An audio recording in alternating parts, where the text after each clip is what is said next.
আসসালামু আলাইকুম ওয়া রাহমাতুল্লাহি ওয়া বারাকাতুহু। আরবি ভাষা শিক্ষার্থী প্রিয় ভাই ও বোনেরা এবং সম্মানিত মুআল্লিম ও মুআল্লিমা সবাইকে আজকের নতুন দর্সে আহলান ওয়া সাহলান। কিরাআতুল আদাদি ওয়াল আওকাত, সংখ্যা ও সময়ের ব্যবহার, এই কিতাবটির উপরে আমরা ধারাবাহিকভাবে আলোচনা করে আসছি। এই কিতাবটি যেহেতু দুইটা ভাগে ভাগ, প্রথম ভাগ হলো সংখ্যার বিষয় নিয়ে বিস্তারিত আলোচনা, দ্বিতীয় ভাগে হলো আরবিতে ঘড়ির সময়টা কিভাবে বলতে হয় এই বিষয়ের উপরে বিস্তারিত আলোচনা। প্রথম ভাগ অর্থাৎ সংখ্যার ব্যবহার নিয়ে আমরা প্রায় 15-16 দর্শ নিয়ে বিস্তারিত আলোচনা করেছি। সেখানে আমরা 1 থেকে হাজার লক্ষ পর্যন্ত গণনা কিভাবে করতে হয়, এর সাথে ব্যবহার, জন্ম সন মৃত্যু সন কিভাবে বলতে হয়, দশমিকের ব্যবহার কিভাবে করতে হয়, আদাদুল কিনায়া কিভাবে করতে হয়, আল আদাদুল আসলিয়া, আল আদাদুত তারতিবিয়া, এক কথায় সংখ্যা সংক্রান্ত যত বিষয় রয়েছে সমস্ত বিষয় নিয়ে আমরা বিস্তারিত আলোচনা করেছি। আজকে এই কিতাবটার আরেকটি পাঠ অর্থাৎ আরবিতে ঘড়ির সময়টা কিভাবে বলতে হয় এই বিষয়ের উপরে আমরা আজকে থেকে ধারাবাহিক আলোচনা শুরু করব। তাহলে চলুন আমরা কিরাআতুল আদাদি ওয়াল আওকাত, সংখ্যা ও সময়ের ব্যবহার, এই কিতাবটির দ্বিতীয় ভাগ সময়ের ব্যবহার নিয়ে আলোচনা শুরু করি। সবার কাছে অনুরোধ থাকবে, আপনারা যারা সংখ্যার ব্যবহারের আলোচনাগুলো দেখেননি মেহেরবানি করে দেখে নেবেন, তাহলে সময়ের ব্যবহারের আলোচনাটা আপনাদের জন্য সহজ হবে। প্রথমে ইস্তেমালুল আওকাত, সময়ের ব্যবহার। এখানে আরবি ভাষাতে আরো একটি গুরুত্বপূর্ণ বিষয় হচ্ছে সময়ের ব্যবহার। এই সময়ের ব্যবহারের ক্ষেত্রে তালিবুল ইলমদের অনেক দুর্বলতা লক্ষ্য করা যায়, যেহেতু এই বিষয়ের উপরে আমাদের মাদ্রাসার পাঠ্যসূচিতে একক কোনো কিতাব নেই বললেই চলে। তার মানে ঘড়ির সময়টা কিভাবে বলতে হয় এই বিষয়ের উপরে বিস্তারিত একক কোনো কিতাব নেই। যদিও কোনো কোনো কিতাবে সামান্য কিছু আলোচনা করা হয়েছে, কিন্তু এই সামান্য আলোচনা দুর্বল তালিবে ইলমদের জন্য অনেকটাই মুফিদ নয়। এই কারণে আদদ ও মাদুদের মতো সময়ের ব্যবহারটাও আমাদের কাছে একটু অস্পষ্টই থেকে যায়।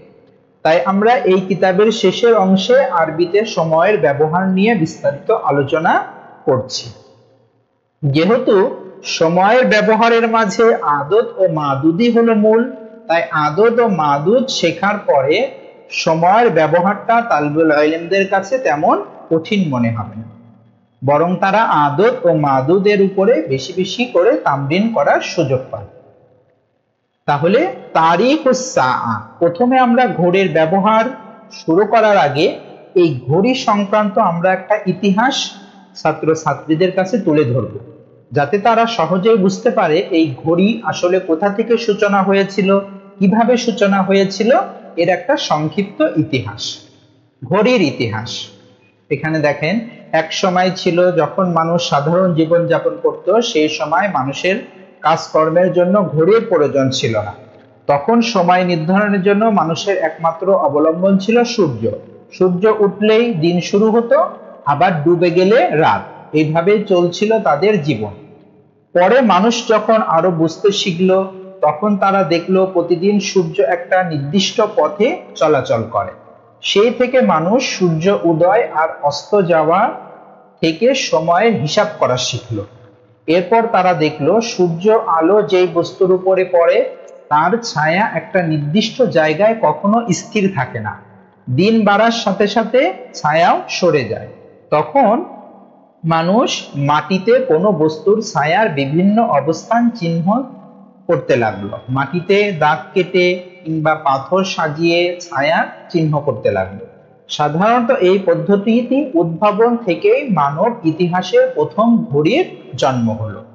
আদিম যুগের মানুষকে শত্রুর আক্রমণ থেকে বাঁচার জন্য সবসময় সতর্ক থাকতে হতো, তাই রাতে ছিল পালাক্রমে পাহারা দেওয়ার ব্যবস্থা, আর কার পরে কে পাহারা দিবে সেটাও ঠিক করা ছিল। আদিম যুগের মানুষেরা রাতকে কয়েক অংশে ভাগ করে নিয়েছিল। রাতের এই এক একটি অংশকে বলা হতো ওয়াচ। 6000 বছর আগে প্রাচীন মিশরীয় সাম্রাজ্যের সমস্ত দিনকে 12 ঘন্টায় ভাগ করেছিল।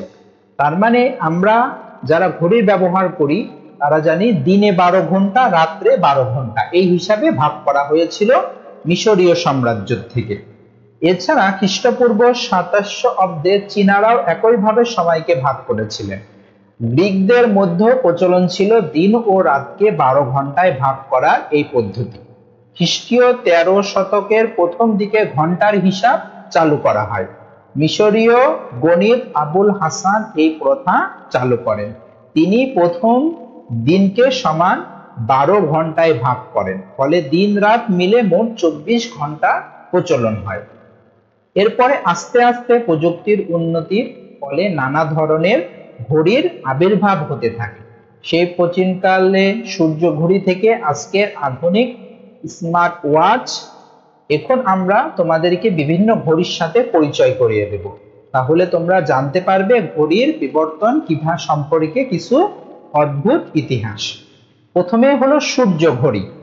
যেহেতু সূর্য ঘড়ি থেকে মানুষের যাত্রা শুরু হয়েছিল, এই যে এখানে একটা সূর্য ঘড়ির ছবি দেওয়া আছে।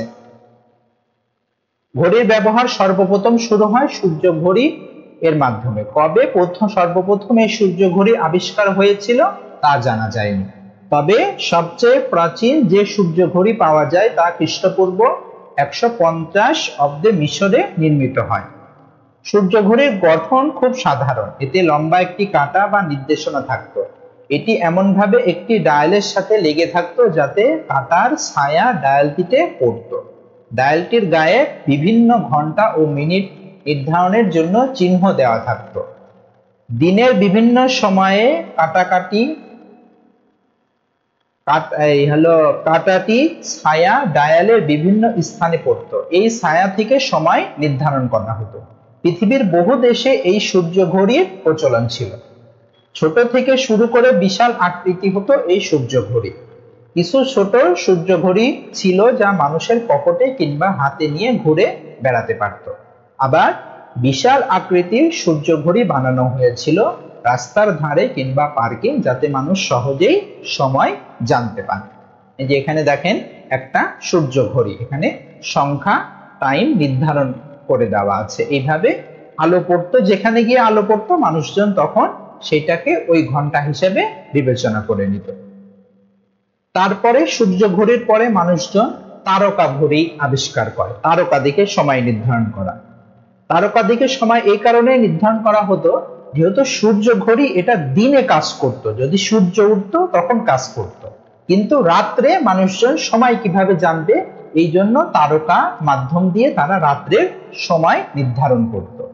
তারপরে আগুন ঘড়ির আবিষ্কার করা হয়, কারণ দেখা যায় যে অনেক সময় দিনে মেঘাচ্ছন্ন থাকার কারণে কি হতো না, সূর্য উঠতো না, তখন মানুষজন কিভাবে সময় নির্ধারণ করবে, এই জন্য তারা আগুন ঘড়ি নির্ধারণ করে। এই যে এখানে একটা আগুন ঘড়ি দেখেন, এই মোমবাতি জ্বালিয়ে এখানে দাগ কাটা থাকতো এবং ঘন্টা হিসাবে তারা নির্ধারণ করত। মোমবাতি গলে গলে এক দাগে গেলে তারা 1 ঘন্টা আধা ঘন্টা হিসাবে তারা এইভাবে নির্ধারণ করে নিত। মোমবাতি দিয়ে তৈরি একটি আগুন ঘড়ি।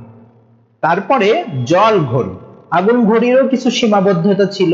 দেখা যায় যে জোরে বাতাস আসলে আগুন ঘড়ি কি হয়ে যেত, নিভে যেত। এই কারণে মানুষজন জল ঘড়ির আবিষ্কার করে। এই যে এখানে একটা জল ঘড়ি, প্রাচীন 2500 বছরের পুরনো একটি জল ঘড়ি। এই জল ঘড়ির সিস্টেম হলো এখানে পানি দিয়ে রাখতে হতো আর নিচে একটা ফোঁটা ছিল, এই ফোঁটা দিয়ে এক ফোঁটা করে পানি পড়তো এবং একটা পানির পরিমাপ ছিল যে এই পরিমাপ পানি এক ফোঁটা করে পড়লে 1 ঘন্টার ভিতরে ওই পাত্রটা খালি হয়ে যাবে। এইভাবে তারা সময় নির্ধারণ করত।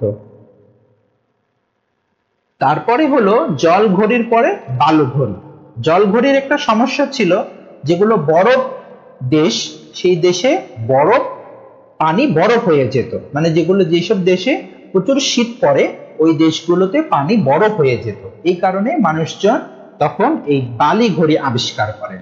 বালি ঘড়ি হলো যে এখানে 2টা ফ্রেম থাকতো, একটার ভিতরে কিছু বালি দেয়া থাকতো এবং এই বালিগুলো নির্দিষ্ট সময় পর্যন্ত উপর থেকে নিচে আস্তে আস্তে আস্তে আস্তে পড়তো। এই একটা অংশ থেকে পাত্র থেকে আরেকটা পাত্রে পড়ার 1 ঘন্টা বা 1.5 ঘন্টা বা 2 ঘন্টা করে নির্ধারণ করা থাকতো। এইভাবে তারা সময় নির্ধারণ করত বালি ঘড়ির মাধ্যমে। মানুষ যখন সূর্য ঘড়ি, তারকা আপন ঘড়ি ও জল ঘড়ি দ্বারা সময় নির্ধারণ করতে পারছিল না, তখন তারা বালি ঘড়ি বা আবিষ্কার করলো। ধারণা করা হয় যে বালি ঘড়ি আরেকটি প্রাচীন ঘড়ি। এই ঘড়ি কবে ও কোথা থেকে আবিষ্কার হয়েছিল তা অজানা। এখানে বালি ঘড়ি সম্পর্কে বিস্তারিত দেওয়া। তারপরে হলো মানুষজন ডিজিটাল ক্লক আবিষ্কার করলেন বালি ঘড়ির পরে। এই যে এখানে দেখেন ক্লক, এখানে ক্লকের ভিতরে এখানে ঘন্টা, তারপরে মিনিট, তারপরে সেকেন্ডের সময়গুলো এখানে দেওয়া ছিল। এখানে মানুষজন এই কাঁটাগুলো দেখে তারা একবারে পুরো 12 ঘন্টা না 24 ঘন্টা তারা নির্ধারণ করে নিতে পারত। এটাই হলো সর্বপ্রথম মানুষের আবিষ্কৃত পূর্ণাঙ্গ সময় ক্লক। এই ক্লকের পরে তারপরে হলো ওয়াচ ব্যবহার শুরু হলো। এখানে আদিম যুগের একটা ওয়াচ, মানে ছোট ঘড়ি, যেটা হাত ঘড়ি হিসাবে ব্যবহার করা হতো। তারপরে হলো ডিজিটাল ক্লক ব্যবহার করা শুরু হলো, যেটা ব্যাটারি যুক্ত। যেমন এই যে এখানে ব্যাটারির সাথে সময় নির্ধারণ করা থাকতো। এই ডিজিটাল ক্লকের আগে কোনো ঘড়িতে এমন ব্যাটারি ছিল না। প্রত্যেক ঘড়িতে নির্দিষ্ট সময় দেওয়ার পরে বন্ধ হয়ে যেত, তখন আবার ওটাকে চাবি দিয়ে সচল করা লাগতো। তারপরে এই যে ডিজিটাল ক্লক 1883 সালে এটা প্রথম নির্মিত হয়। এই ডিজিটাল ক্লকের ভিতরে ডিসপ্লে ছিল এবং এর ভিতরে ব্যাটারি ছিল, যার কারণে মানুষজন সহজেই সময় নির্ধারণ করতে পারত এবং এটা কখনো বন্ধ হতো না। তারপরে এই ডিজিটাল ক্লকের পরে স্মার্ট ওয়াচ, বর্তমান আমরা আমাদের যুগে যেটা আমরা ব্যবহার করে থাকি, এটা হলো স্মার্ট ডিজিটাল ওয়াচ। এর ভিতরে এক ঘড়ির ভিতরে অনেকগুলো ফাংশন দেওয়া রয়েছে। এই হলো ঘড়ির আপনার কিছু, কোথা থেকে ঘড়িটা আবিষ্কার হলো, কিভাবে আসলো, ধারাবাহিক আমরা কিছু ইতিহাস এই বইয়ের ভিতরে উঠিয়ে দিয়েছি। এরপরে আরেকটি প্রশ্ন, যে ঘড়িতে 60 সংখ্যা কেন ব্যবহার করা হলো? কারণ আমরা জানি সব জিনিসে 100-তে ভাগ করা হয়, 100 করে, কিন্তু ঘড়িতে কেন 100 বাদ দিয়ে 60 সংখ্যা ব্যবহার করা হয়?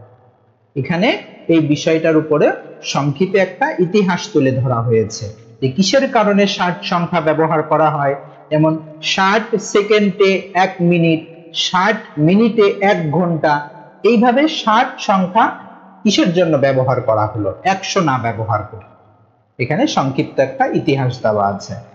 তারপরে হলো তারিফুল আওকাত, সময়ের পরিচয়। এখানে সময়ের পরিচয় সম্পর্কে আমরা বিস্তারিত আলোচনা করেছি। সময়ের আরবি নামসমূহ, এখানে আমরা 1 থেকে নিয়ে 24 ঘন্টা পর্যন্ত কোন সময়কে আরবিতে কি বলা হয় এটারও আমরা একটা সংক্ষেপে পিকচার আকারে, চিত্র আকারে তুলে ধরেছি এই কিতাবের ভিতরে। তারপরে এখানে আসমা সাআতিল লাইল ওয়ান নাহার ইনদাল আরব, আরবদের কাছে দিন ও রাতের প্রত্যেক ঘন্টার আলাদা আলাদা তারা নাম নির্ধারণ করেছে। এখানে এই বিষয়টাও আমরা বিস্তারিত এই কিতাবের ভিতরে দিয়ে দিয়েছি। যেমন দেখেন আশ-শাফাক অর্থাৎ লালিমা, 7টার সময়কে আরবিতে আশ-শাফাক বলে। তারপরে আল গসাক, রাত 8টার সময়কে আরবিতে গসাক বলে। এইভাবে বিভিন্ন সময়ের নাম বিভিন্ন ভাবে আরবরা করে থাকে। এইভাবে এটা বিস্তারিত এখানে দেওয়া আছে। তারপরে হলো আসমা সাআতিন নাহার, দিনের কোন সময়টাকে কি বলা হয়, এখানে এই বিষয়টা বিস্তারিত দেওয়া আছে। যেমন শুরুক মানে উষা, 7টার সময়কে আরবিতে শুরুক বলা হয়। আল বুকুর, সকাল 8টার সময়কে আরবিতে বুকুর বলা হয়। আল গুদওয়া, 9টার সময়কে গুদওয়া বলা হয়। দুহা, 10টার সময়কে দুহা বলা হয়। আল হাজিরা, দ্বীপ্রহর। তারপরে এখানে রওয়া, আল আসর, আল কসরু, আল আসিলু, আল আশিয়ু, আল গুরুবু। এখানে সময়টা যেহেতু দেওয়া হয়েছে 6টা, এটা হলো একটা আপনার গড় হিসাবে দেওয়া হয়েছে। দেখা যায় যে সূর্যের দিনের ছোট ঋতুর পরিবর্তনের কারণে এই সময়গুলোর মাঝেও পরিবর্তন আসে। দেখা যায় যে গরমকালে সকালের সময়টা বেশি হয়, শীতকালে সকালের সময়টা কম হয়। তখন দেখা যায় যে আশুরুকের ভিতরে গরমকালে 1 ঘন্টা থাকতে পারে, আবার শীতকালে দেখা যায় যে 10 মিনিট 15 মিনিট এমন থাকতে পারে। তারপরে যারা আরবি জানেন তাদের জন্য আমরা আরবিতে শব্দগুলোর পরিচয় দিয়ে দিয়েছি। শুরুক কাকে বলা হয়, যেমন শুরুক হলো অহুয়া ওয়াক্তুন বুজুগুশ শামসি তামামান, সূর্য যখন পরিপূর্ণ প্রকাশ পায়। এখানে আরবিতে নামগুলো দেওয়া আছে। তারপরে এখানে ঘড়ি সংক্রান্ত কিছু শব্দের অর্থ আমরা দিয়ে দিয়েছি, যেমন সাআতুন ঘড়ি, সাআতুন সময়, সাআতুন কিছু সময়, দাকিকাতুন মিনিট, এইভাবে আমরা এখানে বিস্তারিত দিয়ে দিয়েছি। তারপরে এখানে ঘড়ির একটা আমরা চিত্রও দিয়ে দিয়েছি, কোন কাটাকে কি বলা হয়, যেমন ইন্নাহু ইউশিরু দাকিকা, আর ছোট কাটাকে ইন্নাহু ইউশিরু সাআ, ঘন্টা হিসাবে পার্থক্য করা হয়। তারপরে সেকেন্ডের কাটা, তারপরে এখানে হাযিহিল আরকাম। এইভাবে আমরা ঘড়ি সংক্রান্ত এবং ঘড়ির সমস্ত বিষয় নিয়ে বিস্তারিত আলোচনা করেছি। এই জন্য আপনারা যারা এই কিতাবটি সংগ্রহ করতে চান তারা আমাদের সাথে যোগাযোগ করবেন, মাকতাবাতুল কোরআন, ভেড়ামারা, কুষ্টিয়া, এই নাম্বারে। সামনের দর্সে আমরা আলোচনা করব আল দর্সুল রাবের ভিতরে সময়ের প্রকার নিয়ে, যেমন এখানে পূর্ণ ঘন্টা, 1 ঘন্টার ব্যবহার কিভাবে করতে হয়, এই বিষয়গুলো নিয়ে সামনের দর্সে আমরা বিস্তারিত আলোচনা ধারাবাহিকভাবে শুরু করব। এই জন্য আপনাদের কাছে যদি ভিডিওটি ভালো লাগে আপনারা সবাই দেখবেন এবং আপনাদের সাথী ভাইদেরকেও দেখার সুযোগ করে দিবেন। আসসালামু আলাইকুম ওয়া রাহমাতুল্লাহি।